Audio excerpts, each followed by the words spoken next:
उसको बनाने की कोशिश की। इसके बाद जो और एक यूरोपियन पावर्स यहाँ पे आता है वो है फ्रेंच। द फ्रेंच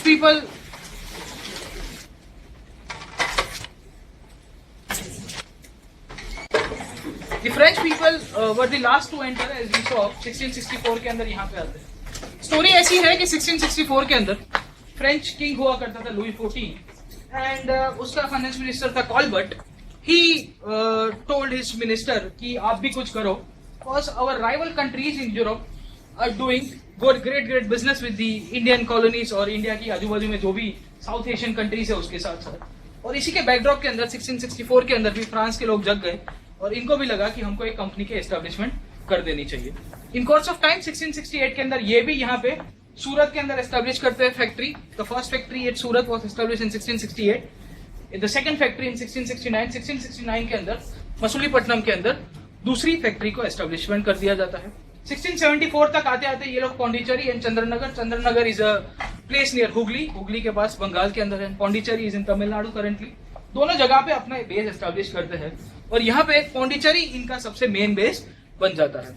अभी स्टोरी ऐसी है कि 1670 से लेके 1740 तक जब फ्रेंच यहाँ पे आते हैं तब तक इनकी गाड़ी ठीक ठाक चलती रही। थोड़ा बहुत ट्रेडिंग होता था, थोड़ी बहुत बिजनेस होता रहता था। बट 1742 में इनका एक गवर्नर आता है जिसका नाम था Lord Dupleix. This Lord Dupleix was a very ambitious person.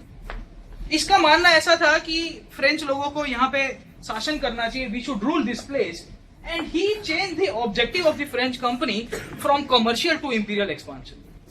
उसको लग रहा था कि अगर हमको कॉमर्स में आगे बढ़ना है, if you want to gain more money, if you want to earn more money, then we should keep the hold, we should keep the political hold as well as the economic hold. और यहाँ पे जितने भी native states थे उन लोग को भी सब्जुगेट करना पड़ेगा।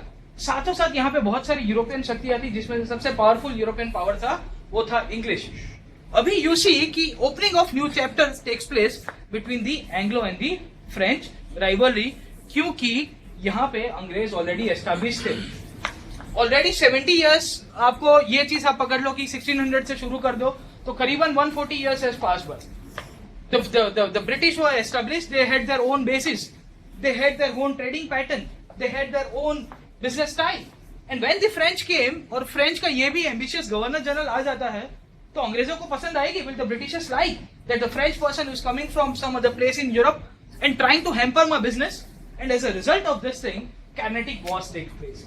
Carnatic is a region in South India, जहां आपका आज की तारीख में जो आपका मॉडर्न तमिलनाडु और उसके जो नीचे वाला जो पोर्शन है वहां पे उसको कर्नाटिक बोलते हैं। ओके, अभी कर्नाटिक वॉर की जो बैकग्राउंड है वो बैकग्राउंड के अंदर आपको यूरोप देखने को मिलेगा। French and the English were one of the biggest rivals of the modern world, मैं बोल सकता हूँ, even medieval world. Just like आज की तारीख में हमारा और हमारा बाजू वाला जो नेबर है उसके साथ हम लोग थोड़े जज्बाती हो जाते हैं।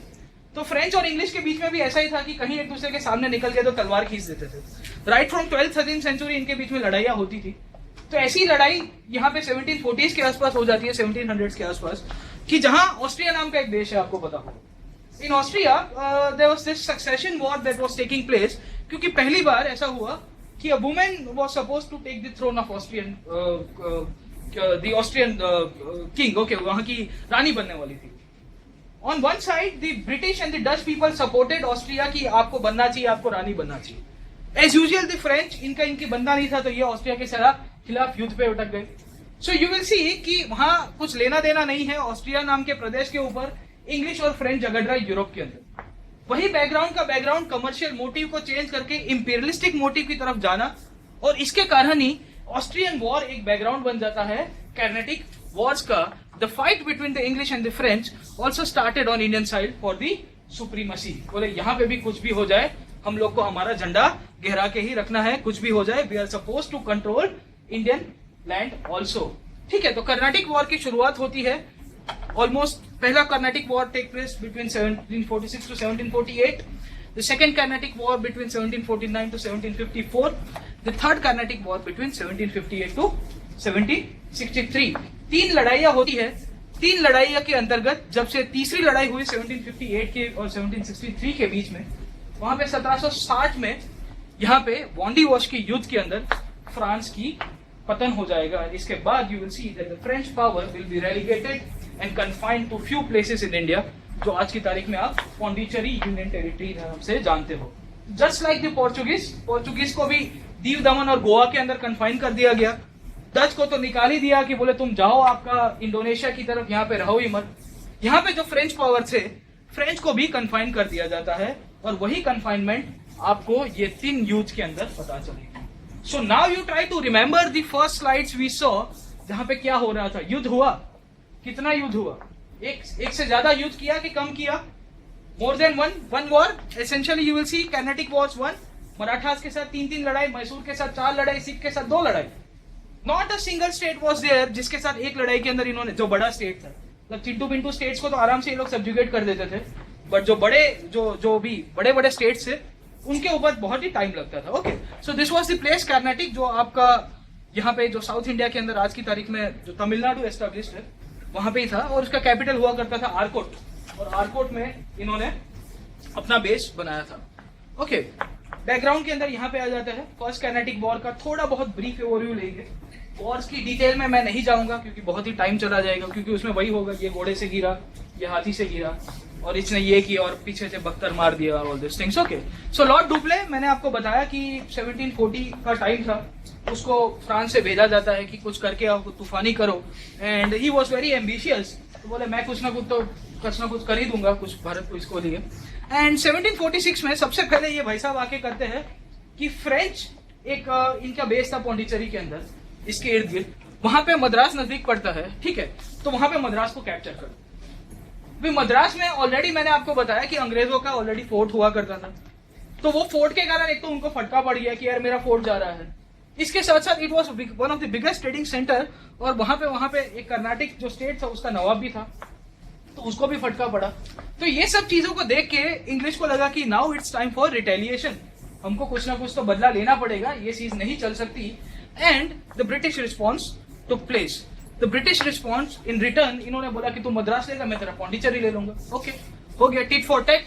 सो you will see that the buses of Pondicherry took place was done by the Britishers, और दोनों के दोनों एक दूसरे के ऊपर एक्विजिशंस लगाते रहे। अभी स्टोरी ऐसी है कि यहाँ पे जो लॉर्ड डुप्ले था उसने अपना बेस बहुत ही स्ट्रांग बना के रखा, इतना बेस स्ट्रांग बना के रखा था, डिफेंस इतना स्ट्रांग बना के रखा था कि अंग्रेजों को पीछे हट रहा। तो this was the victory for the French in the first Carnatic Wars, जहां पे अंग्रेजों फ्रेंच को नहीं हरा पाते। एज यूजुअल अंग्रेजों को लगा कि अभी ज्यादा मार खानी पड़ेगी, तो क्या करते थे, बोले ट्रीटी कर देते, चलो भाई साहब। द ट्रीटी ऑफ एला शैपल टेक प्लेस, जहां पे मद्रास वापिस अंग्रेजों को दे दिया जाता है, और कनाडा के नाम का एक प्रांत है जिसका नाम है Quebec, northern Canada. Quebec is essentially a French place. अगर आप कनाडा जाओगे तो the second language in Canada is French.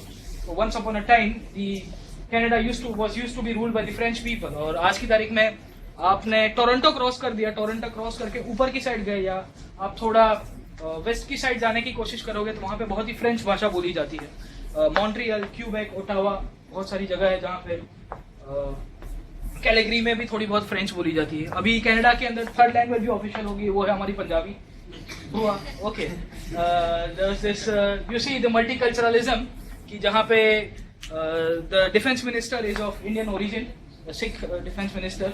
Justin Trudeau is a very fantastic leader, उसकी बहुत popularity भी है, and first time उसने gender proportion करके उसने cabinet बनाया, equal number of men and women in the cabinet. Okay. एक symbolic चीज करने की कोशिश की है, तो कनाडा के अंदर हम लोग देखेंगे जब IR करेंगे थोड़ा बहुत। ओके, इसके साथ साथ ये पहली ट्रीटी होती है और सब स्वाहा कर दिया जाता है कि चलो भाई, चलो गलती हो गई भाई साहब, अब लड़ाई नहीं करेंगे। Within a span of 1 year दोनों के कमर्शियल मोटिव्स टकराते हैं। फिर से फ्रेंच और इंग्लिश सोचते हैं कि यार हम लोग को धंधे के अंदर खोट जा रही है, कुछ ना कुछ तो करना पड़ेगा। अभी इस बार क्या कहानी बनाई जाए, तो फ्रेंच इस बार यहाँ पे जो आरकोट करके जो जगह थी, जो इसका पूरा का पूरा कर्नाटक का कैपिटल था, उसके ऊपर अटैक कर देते हैं। बोले देखो अब तुम्हारे ऊपर इनको भी नहीं छोड़ेंगे। तो ब्रिटिश इसके बाद काउंटर अटैक करते हैं। रॉबर्ट क्लाइव इनका लीडर्स होता है, जो 1757 और 1772 में जब गवर्नर बनाया जाता है फोर्ट विलियम्स का, तब तक वो यहाँ पे बहुत सारा बेस एस्टेब्लिश करता है। जब 1749 के अंदर फ्रेंच ने आरकोट के ऊपर अटैक किया, तो ब्रिटिशर्स ने काउंटर अटैक करते हैं वहां से अपनी फोर्स बुला के, और फ्रेंच लोग फिर वहां से भाग जाते हैं और फ्रेंच लोग का रिट्रीट होता है। बोले अभी चलो शांति हो जाएगी, पर वो होती नहीं है। फ्रेंच कंटिन्यूअसली यहाँ पे आए, उसके बाद यहाँ के जितने भी नेटिव स्टेट्स थे, यहाँ की जितने भी रियासतें थी, उनके बीच में कांस्टेंट इंटरफियर करते रहे। यही इंटरफियरेंस के अंदर इन्होंने जो आपका निजाम जो स्टेट था, जो हैदराबाद का स्टेट था, उसके अंदर इन्होंने टांग अड़ाई। और इसके साथ साथ एक फ्रेंच ऑफिसर था बसी, वो बसी कंटिन्यूअसली इंटरफियरेंस करता रहा। तो एक साइड के अंदर आपको पता चलेगा कि यहाँ पे आरकोट नाम का जो स्टेट है वो एसेंशियली किसका पपेट बन गया, ब्रिटिशर्स का। और यहाँ पे जो हैदराबाद नाम का जो स्टेट है, जहां पे ये लोग इंटरफियर करके अपने हिसाब से पूरा रूल कराने की कोशिश कर रहे थे, वो पपेट किसके हाथ में आ जाएगा, फ्रेंच के हाथ में। So on the pretext of defending Arcot and Hyderabad, both the English and the French were fighting a proxy war. तो यहाँ पे जो सेकेंड कार्नाटिक वॉर होती है वो यहाँ पे इस तरह के पूरा का पूरा बैकग्राउंड और पूरा का पूरा बेस बना के बनाई जाती है, जहां पे ये लोग प्रॉक्सी की तरह एक दूसरे के साथ झगड़ने की कोशिश करते हैं। फाइनली इतनी सारी मगजमारी बहुत बढ़ गई, 1754 के अंदर लॉर्ड डुप्ले को वापस बुला दिया जाता है फ्रेंच की सरकार के द्वारा, और गोडेहू नाम का दूसरा एक गवर्नर को भेजा जाता है कि बॉस तुम यहाँ पे थोड़ी बहुत शांति प्रकट करो और इतनी लड़ाइयां मत कराओ। एज यूजुअल फिर से एक ट्रीटी होती है जिसका नाम है ट्रीटी ऑफ पौंडीचेरी। अब मैंने आपको पहली स्लाइड फिर से मैं याद कराऊंगा, जहां पे वो ट्रेंड आपको पता चल रहा होगा कि पहले लड़ाई की, फिर हर एक लड़ाई के बाद फिर से ट्रीटी की, फिर लड़ाई करते हैं, फिर ट्रीटी करते हैं, फिर लड़ाई करेंगे, फिर ट्रीटी करेंगे। सो यू विल सी कि कार्नाटिक वॉर्स हो या मराठास के साथ कोई भी लड़ाई होगी, सबके अंदर ये चीज देखने को मिलती है। द थर्ड कार्नाटिक वॉर, इसके बाद जो फ्रेंच लोग का पतन हो गया, with this the decline of the French took place, उसका बैकग्राउंड के अंदर यूरोप के अंदर और नॉर्थ अमेरिका के अंदर लड़ाई चल रही थी जिसे कहा जाता है 7 Years' War। Between 1756 to 1763, this 7 Years' War took place in North America as well as in Europe। North America के अंदर स्टोरी ऐसी है कि आपको ये चीज पता होगी, अमेरिकी क्रांति, the people of America were fighting to gain freedom from their own motherland, वो थी इंग्लैंड। जैसे हमारी भी एक कॉलोनी थी, we are also a colony. America भी एक इनका ही उपनिवेश था अंग्रेजों का, और वही उपनिवेश किसके द्वारा बनाया गया था, अंग्रेजों के द्वारा ही बनाया था। ऐसा नहीं था कि हम लोग झगड़ रहे हैं, वहां पे तो अंग्रेजों ने उनको सेटल कराया 100 साल पहले। उनमें से बहुत सारे लोग इकट्ठे हो गए, बोले मजा नहीं आ रहा इनके साथ रहने में, अलग हो जाओ। This happened in the American war of independence. ये बैकड्रॉप के अंदर जब 1756 1760 अमेरिका के अंदर पॉलिटिकल चीजें बहुत बढ़ रही होती है, वहां के लोग इकट्ठे हो रहे थे, तो वहां पे फ्रांस भी ऊपर से देख रहा था, जो आपका क्यूबेक नाम का स्टेट मैंने आपको बताया, बोले इस साइड हमको नीचे जाना चाहिए, और इन्होंने बोला कि हम लोग अमेरिका के ऊपर युद्ध करें। तो अमेरिका को लेके फ्रांस और इंग्लैंड झगड़ रहे थे, यूरोप के अंदर भी इनकी लड़ाई चल रही थी, तो फिर इंडिया में क्यों ना झगड़े, बोले चलो मिल बैठेंगे दो यार। इसके साथ साथ हुआ ऐसा कि Robert Clive, who was very much ambitious eight that time, 1757 में कुछ उंगली करता है और फ्रेंच का जो पूरा बेस था बंगाल के अंदर, जिसका नाम था चंद्रनगर नाम के बेस को कैप्चर कर देता है। इसके रिट्रीट के अंदर काउंट डी लैली करके एक फ्रेंच गवर्नर होता है पौंडीचेरी के अंदर, बोले तू हमारा बंगाल के अंदर बेस कब्जे कर रहा है तो मैं तेरा चेन्नई के आसपास जो सेंट डेविड का जो फोर्ट है उसको कैप्चर कर दूंगा। तो टिट फॉर टैट की कहानी होती है। ओके, तो this is Chandernagore which falls in Hooghly, और यहाँ से पूरा का पूरा इनका बेस बनता था, और यहाँ पे सेंट डेविड हुआ करता था। 2 रेड डॉट आपको दिख रहे हैं। There are also other Europeans at that time, बहुत सारे डेनिश थे, डेनमार्क के लोग थे, देन देयर वर बेल्जियंस, बहुत सारे बेल्जियम के लोग भी यहाँ पे थे, बट उनकी बाहर हम लोग स्टोरी ज्यादा डिटेल में नहीं देखेंगे।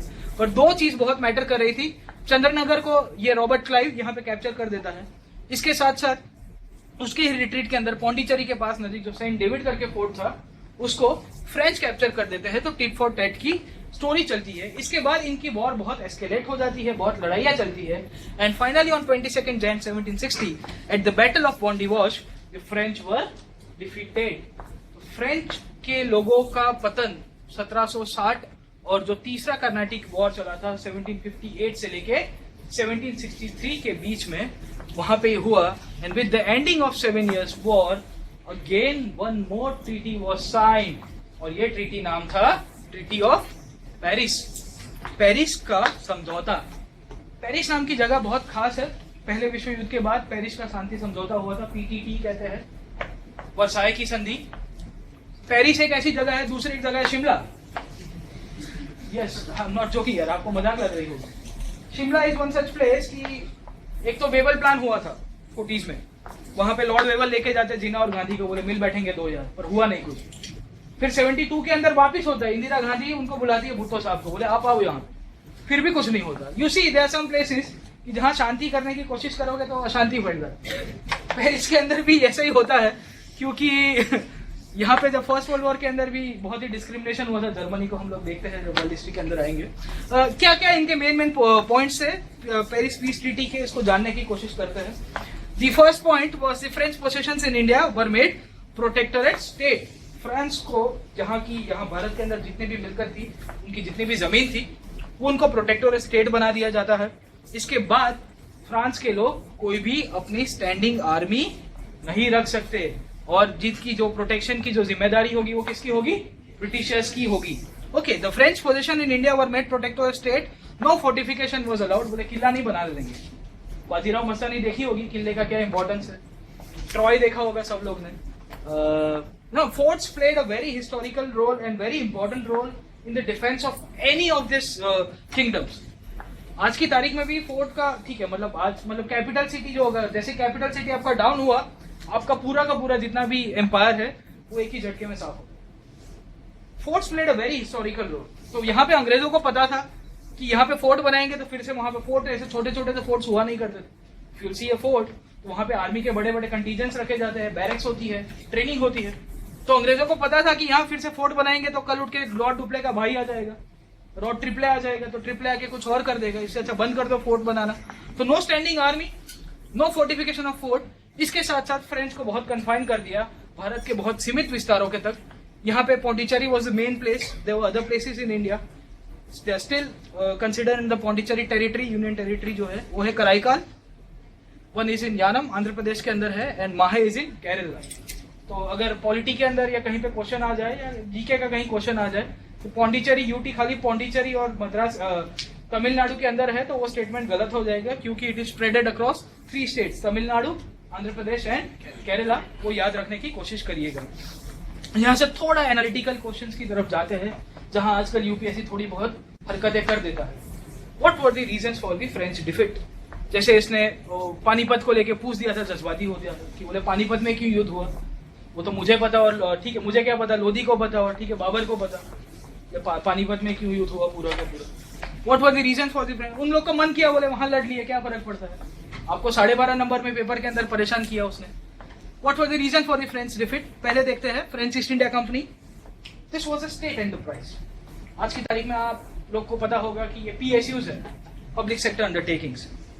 वहां पे सरकार ही सब कुछ कागज करती है, ब्यूरोक्रेसी करती है, इस तरह से आपको पूरा प्रोसीजर एस्टेब्लिश बाय लॉ की तरह चलना पड़ता है। Directors were appointed by the crowns. इसके जितने भी डायरेक्टर्स थे, गवर्नर्स थे, जो भी लोग थे, वो कौन अपॉइंट करता था? वहां का राजा। सो यू विल सी कि जब राजा अपॉइंट करेगा और यहाँ पे ब्यूरोक्रेसी आएगी तो बहुत गथार्जी होगी। इसके सामने अगर आप फ्रेंच देखो, इंग्लिश ईस्ट इंडिया कंपनी देखो, it was a private entity. तो the charter was given by the queen. इसके बोर्ड ऑफ डायरेक्टर्स हुआ, कोर्ट ऑफ डायरेक्टर्स की पोस्ट थी। इसके साथ साथ इसके नीचे एक सब पोस्ट आती है जिसका नाम था कोर्ट ऑफ प्रोप्राइटर्स, जहां नॉर्मल शेयर होल्डर्स होते हैं। And this court of directors used to be the ultimate authority. Company की सबसे हर एक हरकतों के ऊपर किस तरह से आपको बाज नजर रखी जाए, वो कोर्ट ऑफ डायरेक्टर का। अब आप देखिए कि 1760 में यह हुआ। इसके 13 साल के बाद ब्रिटेन की पार्लियामेंट जगती है जब रेगुलेटिंग एक्ट पास करती है, और रेगुलेटिंग एक्ट के तहत बोला जाता है कि कंपनी के जितने भी डॉक्यूमेंट्स हो गए वो आपको सेक्रेटरी ऑफ स्टेट के थ्रू पास करना है। वो उसके बाद आता है, बट इसके पहले तक जो भी था वो कंपनी प्राइवेट एंटिटी थी। तो आज कंपनी को युद्ध करना है तो कोर्ट ऑफ डायरेक्टर्स को एक लेटर ही लिखना था कि बॉस यहाँ पे मैं युद्ध कर रहा हूँ। यहाँ फ्रेंच को यहाँ लॉर्ड डुप्ले को युद्ध करना है, बोले ट्रू कॉपी करानी पड़ेगी, सही सिक्का कराना पड़ेगा, गेजेटेड ऑफिसर का साइन लेना है, पासपोर्ट साइज, 10th के मार्कशीट, 12th के मार्कशीट, उसके बाद आपके सोल्जर्स का पूरा डेटा लाओ। तब तक तो लॉर्ड क्लाइव आके चाटा मार के निकल गया इन लोग। सो यू सी कि the French had a very bureaucratic control, और यही ब्यूरोक्रेसी के कारण ही इनका पूरा का पूरा सत्यानाश हो। ओवर एम्बिशियस तो था ही लॉर्ड डुप्ले, वो तो एक कारण बन के ही आ रहा था, बट एक फंडामेंटल रीजन जो था वो था structure of the company for any. इसके लिए तो देखो आजकल तो पीएसयू हम लोग काफी, वो मिनी रत्ना, महारत्ना, बहुत सारे प्रॉफिट मेकिंग है, पर बीच में ऐसी हालत हो गई थी कि सब प्राइवेट ही हो रहा। उसका कारण यही था क्योंकि लेथर्जी हो रही थी, फाइलें क्लियर नहीं हो रही थी, तो वहां युद्ध हो रहा था। युद्ध के अंदर भी ये फाइलों की मायाजाल के अंदर सब फ्रेंच ईस्ट इंडिया कंपनी रुक जाती है। दूसरा एक रीजन ये आप देखिएगा कि was the opening of different fronts by the French. इन्होंने क्या किया कि इंडिया के अंदर तो झगड़े ही, यूरोप के अंदर भी झगड़ रहे थे, नॉर्थ अमेरिका के अंदर भी झगड़। एंड यू सी कि you can not concentrate on, if you will not able to concentrate on one area, आपको वो एक एक पार्ट करके, अगर आपको युद्ध करना हो तो एक एक पार्ट करके उसके अंदर आगे बढ़ना चाहिए। फ्रेंच वहां पे भी मार खाए। This happened in 1965 when Pakistan opened up a front in Kashmir, operation Gibraltar, जहां से ऊपर की साइड पे कश्मीर के ऊपर इनको लगा कि उनकी थोड़ी शैतानी चाल थी, तो जिब्राल्टर के तहत इनको लगा कि हम लोग यहाँ कश्मीर पूरा का पूरा, सर्दियों का टाइम है और ये वो टाइम है, ये हम ये पूरा का पूरा कर देंगे, इसको कैप्चर कर देंगे। यहाँ के प्रधानमंत्री very smart, okay, Lal Bahadur Shastri बोले एक काम करो, पंजाब पे फ्रंट खोल दो। The moment the Punjab front was open, the Pakistani army was disturb. पहले तो समझ में नहीं आया, सरप्राइज हो गई, बोले यहाँ पे फोकस करें कि यहाँ पे फोकस करें। अभी कश्मीर लेने जाएंगे तो पंजाब हाथ से चला जाएगा, क्योंकि हमारी सेना लाहौर से 10 मील तक आके रुक गई, बुरही नाम की जगह थी वहां। सो यू विल सी कि अगर आपने 1 से 2 या 3 से 4 जगह पे फ्रंट खोलने की कोशिश की, जब आप लड़ाई कर रहे हो, युद्ध कर रहे हो, तो आपको मार खानी बहुत लाजमी हो जाए। फ्रेंच के साथ भी यही हुआ कि, और उस टाइम के अंदर तो ऐसा भी नहीं था कि 4 दिन के अंदर आपने प्लेन वेन लगा के आर्मी को डाइवर्ट कर दिया। यहाँ पे जितने थे वो बहुत सीमित थे, very much limited, the soldiers of the French army. So ये इनका बहुत बड़ा रीजन देखने को मिलता है फ्रेंच की डिफीट के पीछे। They also fail to understand the complex political situations in India. French यहाँ पे आए तो सही, बट यहाँ की जो राजकीय स्थिति थी वो कभी समझ ही नहीं। निजाम के साथ थोड़ा अच्छा संबंध बनाने की कोशिश की, मैसूर के साथ खैर इन्होंने बहुत अच्छा करने की कोशिश की, बट इनको जिस तरह से बैलेंसिंग और इवन आउट करना था वो नहीं करना। वो अंग्रेज बहुत अच्छी तरह से कर पाते हैं, जब यहाँ की जो पॉलिटिकल सिचुएशन, यहाँ की जो राजकीय स्थिति थी, परिस्थिति थी, उससे बहुत वाकिफ हो। फ्रेंच लोग जब आए तब इनका एक ही काम चल रहा था कि किस तरह से हम लोग पावर कैप्चर करें, और इसके इर्द गिर्द ही पूरी की पूरी कहानी अटक जाती है। एक और रीजन ये भी देखने को मिलता है, they couldn't build a strong navy like the English. यहाँ पे नेवी का बहुत बड़ा रोल हो जाता है। If you are not able to have a strong navy, जो कंट्री ने इंडियन ओशन के ऊपर राज किया उसने इंडिया के ऊपर राज किया। The reason why India is developing this blue water navy और नेवल, अगर आप न्यूज़पेपर्स देखते रहोगे, so every other day we are coming out with new ships and submarines और ये ना aircraft carriers and all this. The reason is the strengthening of navy. हमारी reach Indian ocean में होनी चाहिए, क्योंकि एक ऐसा ही ओशन है जो एक कंट्री के नाम के ऊपर से दिया गया है। द फ्रेंच के साथ भी यही हुआ कि जब अंग्रेजों को जरूरत पड़ती थी रिइंफोर्समेंट की, तो आराम से कहीं ना कहीं से नेवी के थ्रू अपनी सेना अपनी पूरी की पूरी ट्रांसफर कर दी। फ्रेंच के पास तो ये हालत हो गई थी कि नेवी एक तो थी ही नहीं, कहां से लेके आएगा, किस तरह से लेके आएगा। अगर आपको सोल्जर्स आने के लिए तैयार भी हो तो वो भी नहीं हो पा रहे। तो एक रीजन आपको ये भी देखने को मिलता रहता है। The British had the advantage as they had partial control over Bengal. They had 3 important bases in India, Calcutta, Madras and Bombay. अभी ये तीसरी लड़ाई कब हुई? 1760 में बॉन्डी वॉश। 1757 में क्या हुआ था? प्लासी। मतलब प्लासी के ऊपर उन्होंने ऑलरेडी अपना होल्ड बना दिया था। They had a very large resource rich area. जब आपके पास एक अच्छा खासा एरिया है, 3 साल से आप उसके ऊपर राज कर रहे हो, you have a fair amount of money coming in, तो अगर आपको कोई भी युद्ध करना हो तो उसके लिए चाहिए पैसा। तो अपना सपना मनी जो था वो प्लासी के बाद इनका शुरू हो गया था। डायरेक्ट प्लंडर, सीधी लूटपाट हम लोग देखते हैं प्लासी और बक्सर के बाद जब ड्रेन ऑफ वेल्थ के अंदर जाएंगे। The victory at Plassey gave the English company a large resources, whereas you will see the French had only one strong base, only at Pondicherry. अंग्रेजों का बेस कहाँ था? कलकत्ता में था, मद्रास में था और बॉम्बे में था। तो जैसे एक जगह पे आपका युद्ध हुआ और फ्रंट खत्म होता है, तो दूसरी जगह से ही आपकी आर्मी भेज दी जाती है। बट यहाँ पे तो स्टोरी वो नहीं बन पाई। क्यों? क्योंकि खाली पौंडीचेरी के अंदर ही ये लोग कन्फाइन हो गए थे। They couldn't build any new basis. तो जब यहाँ पे भारत के अंदर नए कोई बेस नहीं बना पाएगा इंसान, तो उसको अगर दूसरी जगह से अटैक किया जाए तो उसको आर्मी कहां से आएगी? एक कर्नाटिक वॉर के अंदर मॉरिशियस से वो लोग शिप भेजते हैं, बट मॉरिशियस का जो गवर्नर था वो वापस रिट्रीट कर देता है कि बोले मेरा काम हो गया, उसको डुप्ले के साथ उसके साथ नहीं बनता। सो यू विल सी कि यहाँ पे एक स्ट्रॉन्ग बेस नहीं बना पाना, if Pondicherry was endangered, it could not get any effective support from other basis in India. Bharat के अंदर जो भी और दूसरे बेसिस हो गए, वहां पे फ्रेंच का कोई एग्जिस्टेंस ही नहीं था, उनका कोई अस्तित्व ही नहीं था। इसके कारण भी इनको फटका पड़ गया। with this thing the end of the British conquest over the European power took place, and this is how the Europeans tried to capture and tried to control the English tried to control over the European powers. इसके बाद हम लोग देखेंगे कि किस तरह से India के प्रिंसली स्टेट्स, भारत की जो रियासतें थी 3 से 4 है, एक तो है मराठास, दूसरे है मैसूर, आपके 6 स्टेट था, उनको देखने की कोशिश करेंगे. ओके, यहां से यूपीएससी ने एक क्वेश्चन पूछ दिया. With reference to Pondicherry or Puducherry, consider the following statements. क्या था? अच्छा, the first European power to occupy Pondicherry were the Portuguese. The second European power to occupy Pondicherry were the French. The English never occupied Pondicherry. Which of the following statements given above is or are correct?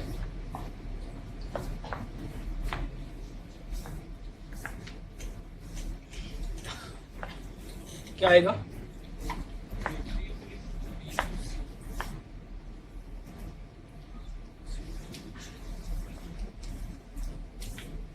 क्या आएगा?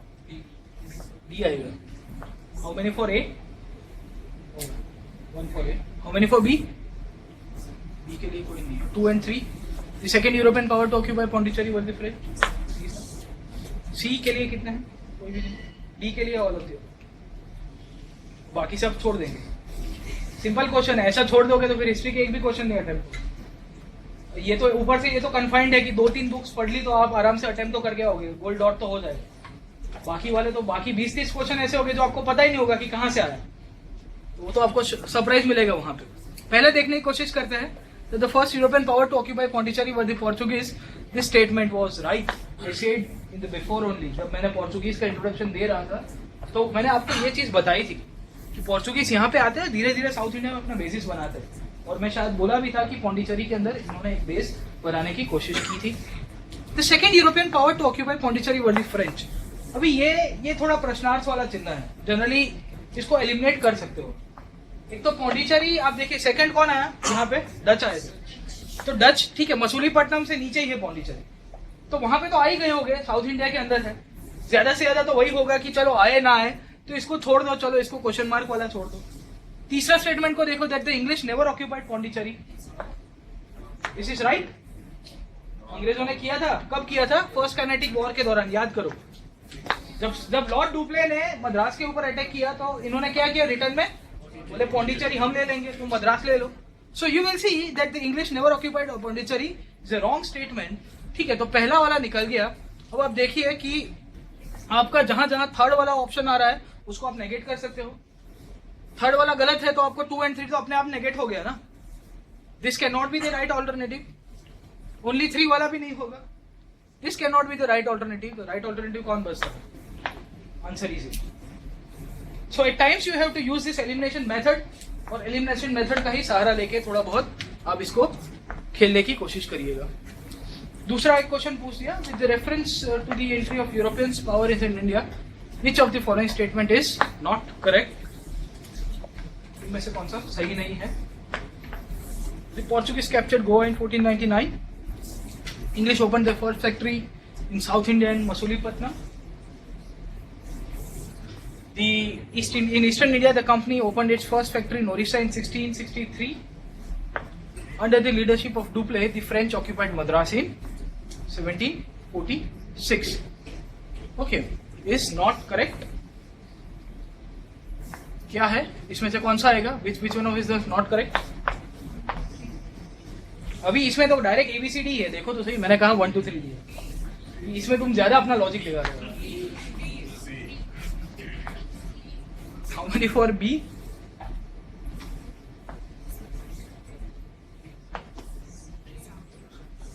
How many for C? मतलब B is not correct. C south India के अंदर, उड़ीसा के अंदर. D वाला तो सबको पिक्चर क्लियर ही होगा. अभी हमने कैनेटिक वॉर्स देखी. देखो स्टेटमेंट देखते रहिएगा, नॉट करेक्ट है. उल्टे से शुरू करते हैं. Under the leadership of Dupleix the French occupied Madras in 1746, yes this is correct. क्यों? क्योंकि पहली कर्नाटिक युद्ध के अंदर फ्रेंच ने मद्रास के ऊपर ऑक्यूपाई किया था। दूसरा जो स्टेटमेंट था सी वाला, in eastern India the east India English company open it's first factory in Orissa in 1663, yes that is also right. जैसे जैसे मुगल एम्पायर का एक्सपांशन हुआ उसी तरह से उनको और अलग जगह पे अंदर फैक्ट्रीज एस्टेब्लिश करने का राइट्स मिलता गया। The English open the first factory in south India at Masulipatnam. South India है, याद रखिएगा, this one is also correct. 1616 factory eight Masulipatnam. वो क्रोनोलॉजी वाली स्लाइड अगर आप वापिस घर पे जाके देखोगे तो उसके अंदर ये चीज डाली हुई थी। The Portuguese capture Goa in 1499, this one is wrong. 1510 के अंदर गोवा को कैप्चर किया।